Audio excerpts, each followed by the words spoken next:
nang ano yan? Hindi, nangingipa? mabait yan. Mabait siya? Oo, mabait siya sa mga kamukha natin. Pasensya ka na ha. Ayun o, nakita mo. Ayun o. Sa bayan ni Juan, ang matatamis na pagkain number 1.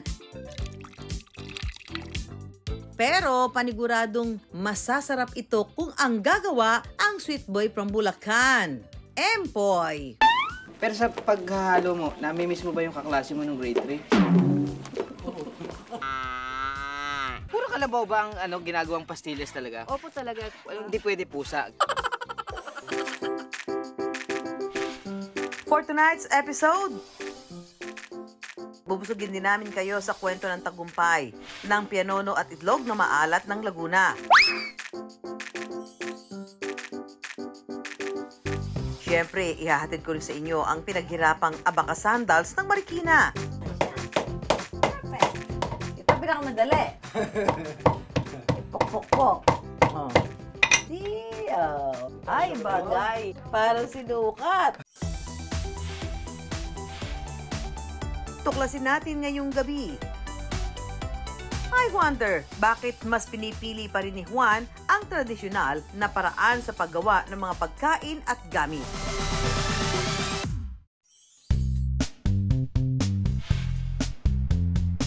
Ang mga Pilipino, natural daw na may sweet tooth. At ang isa sa mga classic at paborito nating panghimagas, ano pa nga ba kundi pastillas. Dahil sa tamis at linamnam nito, ang pastillas nagkaroon na rin ng iba't ibang bersyon.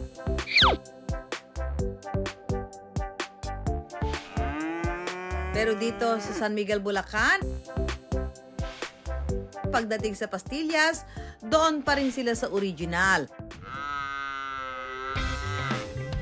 Ang gamit pa rin kasi nila, gatas ng kalabaw. At ang paggawa nila nito, mano-mano. Gaya na lang ng ka-wonder natin si Ila na tradisyonal pa rin ang paggawa ng pastillas. Ito po ay nagsimula sa aking mother-in-law na si Aling Trining, sweet delicacy. So ngayon po, pass away na po yung mother-in-law ko. Kami na po ang nagpatuloy mag-asawa. Nagsimula po ang Aling Trining pastillas noong 1983. So ngayon, traditional na po talaga ang pastillas, pride po ng San Miguel, Bulacan. Nabalitaan ko naman na dito daw pinakamasarap gumawa ng pastillas.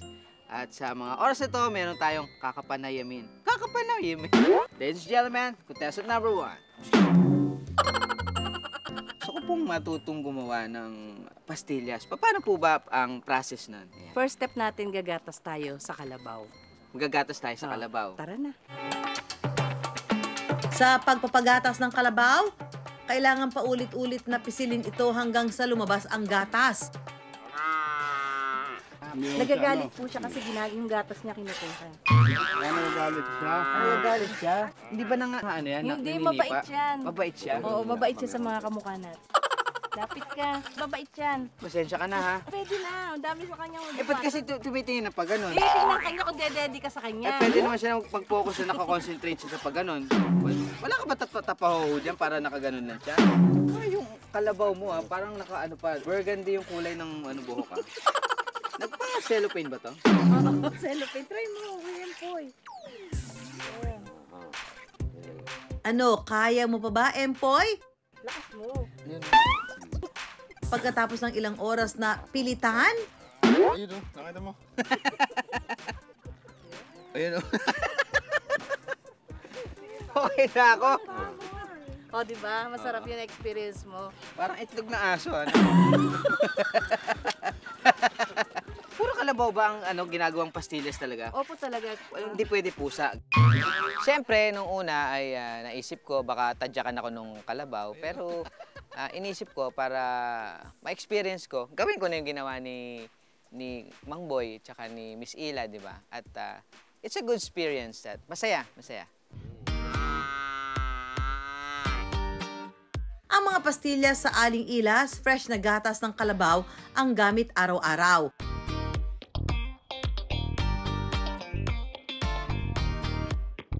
Mga ka-wonder, ito na po, isasalin ko na po para po salain at talagang makita na pinong-pino talaga ang pagkakagawa nitong pastillas.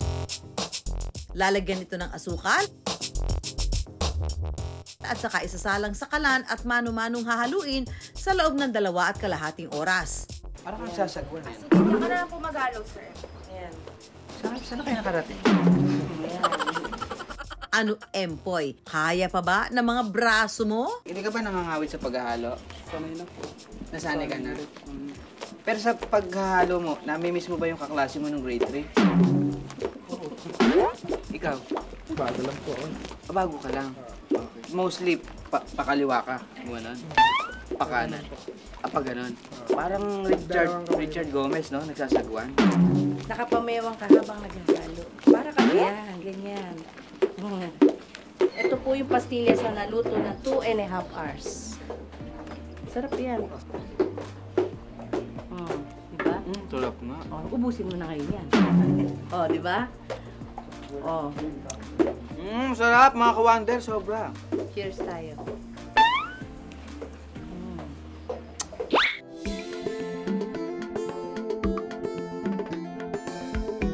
Pupunta na si Empoy at Ila sa production room para sa paggawa ng finishing product. Okay, hiwain mo na Pahiwain, gano'n na. Kailangan pantay-pantay, hindi ka mukha ng daliri mo. Kailangan ko mag-aya yung ginagawa nyo kanina. Sige, game mo. Kaya ko yan, Game mo. 1, 2, 3, game mo. One. Ano ba yan? Ayusin mo, hindi ka magiging hire sa akin. Pagkatapos hiwain ng mga pastillas, isasawsaw ito sa asukal at saka ibabalot.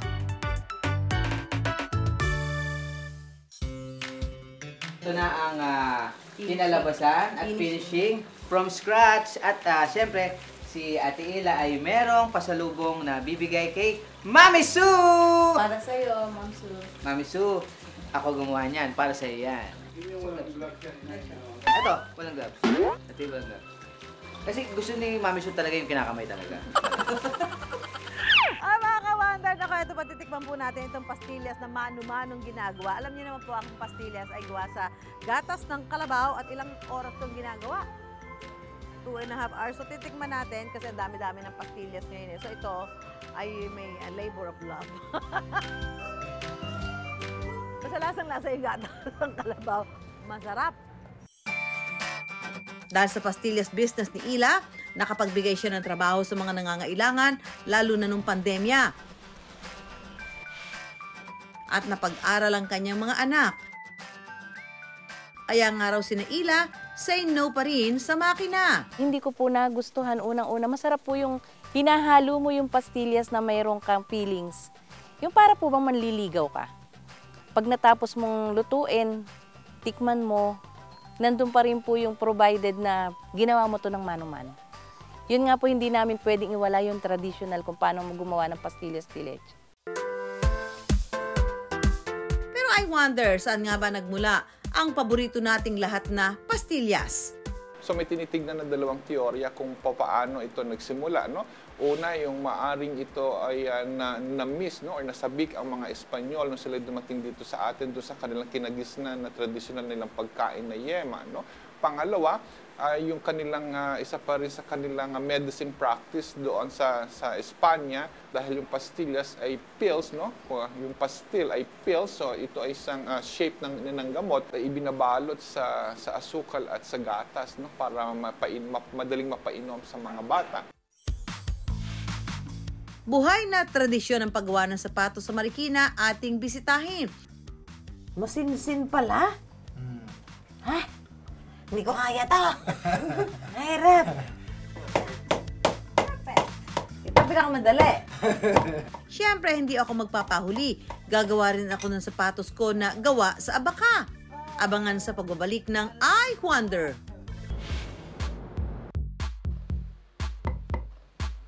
Mga ka-wonder, ready na ba kayong subukan ng viral abaka sandal na hindi lang isa, kundi buong barangay daw ang kumikita? Ang tibay nito, aba, international level din daw ang buyer. Mga ka-wonder, dito po tayo ngayon sa paggawaan ng sapatos sa Marikina. Pero ang ano ho dito, ito yung parang mga traditional na paggawa ho ng sapatos. Si Cedric at saka si Mang Ricardo, sila ho yung nagpasa-pasa ng kanilang kaalaman kung paano ang paggawa ng ganito. Mga sandals pala. Sandals, ganyan. At ito ay yari sa ano material? Abaka po. Abaka. Medyo mahal yung mga ganito, di ba? Oo, kasi mano-mano to. Mano-mano yung paggawa dahil talagang kinakamay nyo na hindi makina. Gaya ng ginagawa ni Mang Ricardo. Sino ho nagsimula niyan? Sapul pa ho sa tatay ko to eh. Ah, talaga? Tapos tinuloy nyo. Tinuloy nung mga sinundan nyo hanggang sa inyo, hanggang kay Cedric. Mga ka-wonder, meet Cedric Zaragoza, proud Mariqueño na gumagawa ng tsinelas, sandals, at sapatos mula sa Abaka Fibers. Alam niyo ba mga ka-wonder, pinakamalaking supplier ng abaka sa buong mundo ang Pilipinas? Strongest natural fiber in the world daw kasi ang abaka, perfect para sa tibay ng mga sandals. Ay buti hindi kayo nagbabago na, di ba, may mga modernong paraan na ng paggawa ngayon ng mga ano. Pinipilit naman ho namin i-upgrade siya kung paano mapapadali. Meron naman ho kaming mga talim na pwedeng babagsakan na lang to tapos na kaagad. Mas matibay ba yung mano-mano? Kaysa sa makina? Mas matibay. Paano nagsimula yun na sila nagtumangkilik ng mga produkto mo?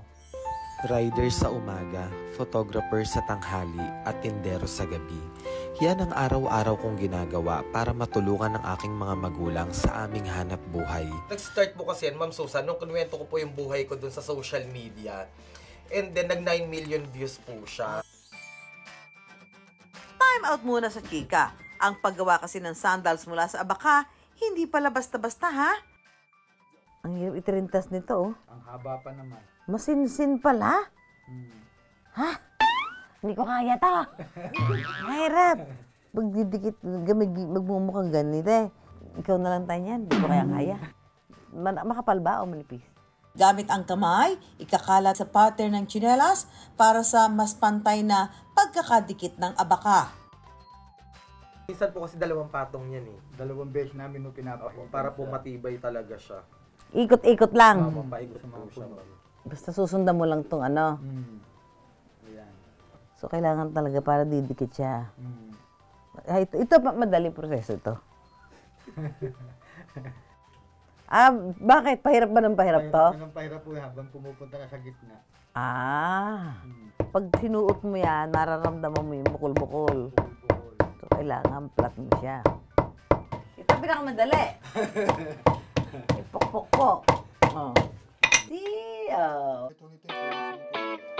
Kapag tapos ng pukpukin, oras na para sunugin ang mga abaka. Ginagawa raw kasi ito para mawala ang aligasgas. Ay, bagay. Oo nga, pang resort. Sakto. Para sinukat. Ang saka ang komportable. Tantaran! Thank you, Cedric Mang Ricardo. Ang ganda ng sapatos. Gaya ng tiyaga sa paggawa ng sandalyas, unti-unti ring tiyaga ni Cedric ang pagtupad sa mga pangarap niya. Pangarap na hindi lang para sa kanyang sarili, kundi para na rin sa kanyang pamilya. Nung bata kami, meron kasi kaming mga tita na may kaya sa buhay. And then, every summer, hirap na hirap kami. Gustong-gusto ko lang na nandun kasi ever since talagang sobrang init talaga tuwing summer. Tapos sabi ko sa sarili ko no, na balang araw, mabibilang ko rin ng aircon yung mga magulang ko. Kung dati aircon lang para sa mga magulang ang pinapangarap ni Cedric, ngayon buong barangay natutulungan na niya. Ang mga sandals ni Cedric, big time! Nakakarating na kasi ang mga ito sa iba't ibang bansa tulad ng Canada, Germany, Switzerland at Dubai. Ang mga produktong tulad ng mga sapatos sa Marikina, isang patunay kung gaano kagaling at kamalikhain ang mga Pilipino. Tulad ng abaka. Singtibay ng loob ni Cedric ang determinasyon na mabago at mapaunlad ang kanilang buhay. Susunod! May tinapay raw na kayang pataubin ang panaderya. Ang pagluluto raw kasi nito tradisyonal at mano-mano, kaya naman ang lasa talaga namang panalo. Ang pambato ng naggarlan, pianono. Dito sa Nagcarlan, Laguna, may tinapay raw na kayang pataubin ang panaderya. Ang pagluluto raw kasi nito, tradisyonal at mano-mano, kaya naman ang lasa, talaga namang panalo. Ang pambato ng Nagcarlan, pianono. Ang pamilya ni Maribeth, mahigit 4 na dekada nang gumagawa ng pianono. Kasi po, high school graduate lang kaming mag-asawa. So, we started our bakery since 1982. Ang mother-in-law ko po, meron po talaga silang bakery. So, sabi niya, dapat mag-aral kang mag-bake. Kasi, lalaki yung mga anak mo, wala naman kayong aral. So, ano ipagpapaaral, di ba? Mula noon hanggang ngayon, ang proseso ng kanilang paggawa hindi raw nagbago. Mula sa mga sangkap hanggang sa lutuan, napanatili raw nila ang tradisyonal na paraan. Kahit po siya nagmamahal, hindi po kami talaga nagpapalit. Hindi kami nagbabawas ng any ingredients. Kung ano po yung recipe hanggang ngayon, yun pa rin po. Kaya yun ang nagugustuhan nila. Dahil sa paggawa ng pianono, sila Maribeth may pwesto na ngayon. Laking pasalamat nga raw nila sa pianono dahil kahit noong pandemic, hindi sila nawala ng kita. Ito naging bread and butter namin talaga. Dahil ito lang yung alam namin. Kaya everyday, since the first day hanggang ngayon, everyday talaga sakripisyo talaga. Kaya sabi ko nga, ipagpatuloy nyo to. Ayokong pag nawala na kami, wala na rin yung negosyo namin.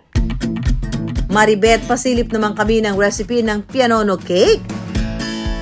Una munang pagsasamahin sa isang bowl ang harina, ang kanilang secret mixture.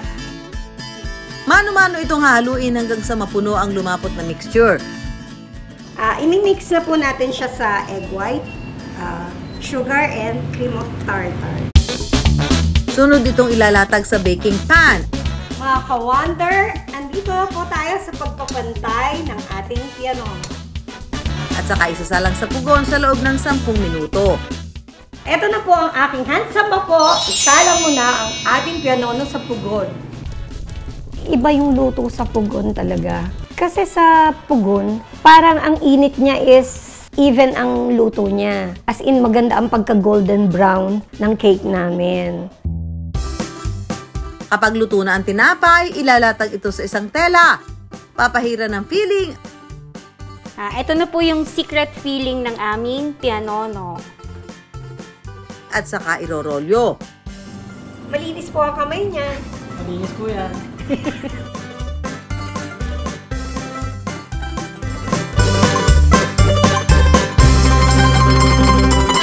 Mga ka-wonder, tikman nyo na po ang pianono ng 88 House of Cakes and Breads. Mga ka-wonder, it's merienda time! Pwede nang tikman ang pianono.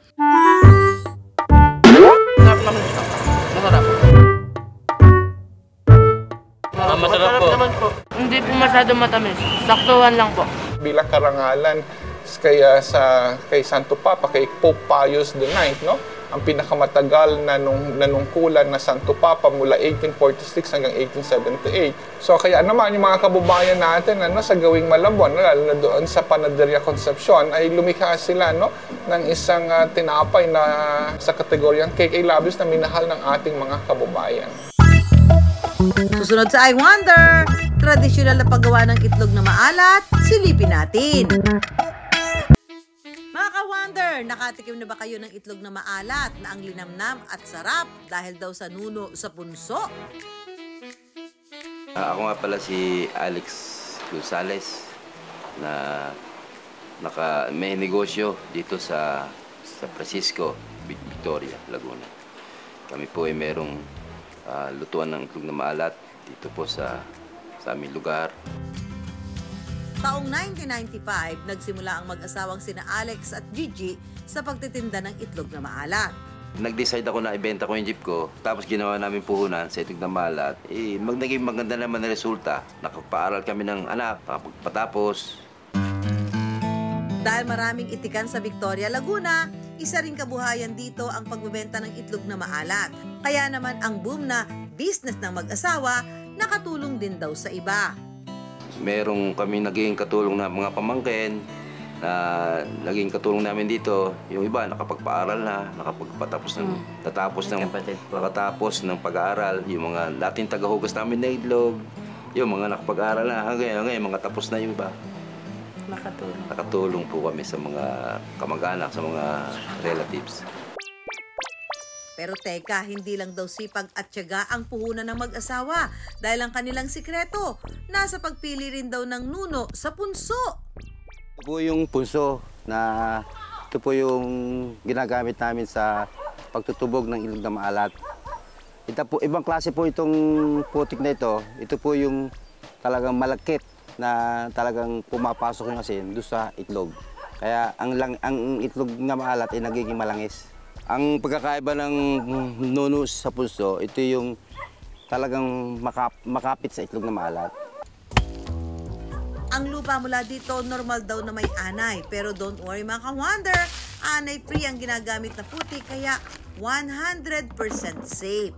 Matapos kumuha ng lupa mula sa nuno sa punso, iuuwi ito nila Alex at palalambutin para gawing putik ng itlog na maalat.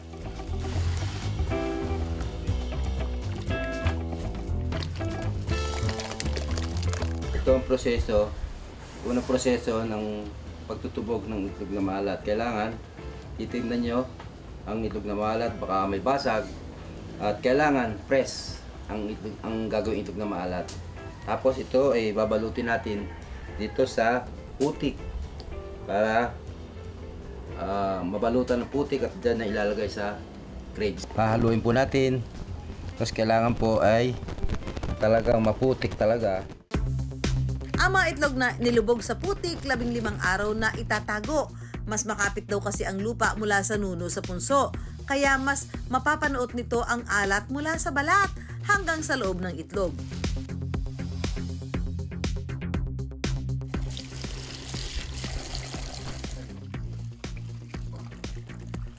Ngayon, mainit ang ating tubig. Sasalang natin ang itlog. 9 na oras na dating niluluto ito para tumagal sa mga pamilihan ang ating itlog na maalat para hindi mabulok. Kaya ang resulta, salted egg na buong-buo ang pula at malangis-langis pa! Yummy! Pero I wonder, bakit nga ba patok ang itlog na maalat sa bayan ni Juan? So mga ganitong klase ng pagkain katulad ng itlog na maalat ay yung tinatawag na mga pagkain tinitinggal, no? O yung mga pinipreserve to prolong the lifespan, no? ng pagkain katulad ng itlog. Ay ginagamitan natin ito ng asin bilang preserbasyon, no? Para mapatagal yung buhay ng isang pagkain. Mga ka-wonder, ito na po ang ating itlog na maalat.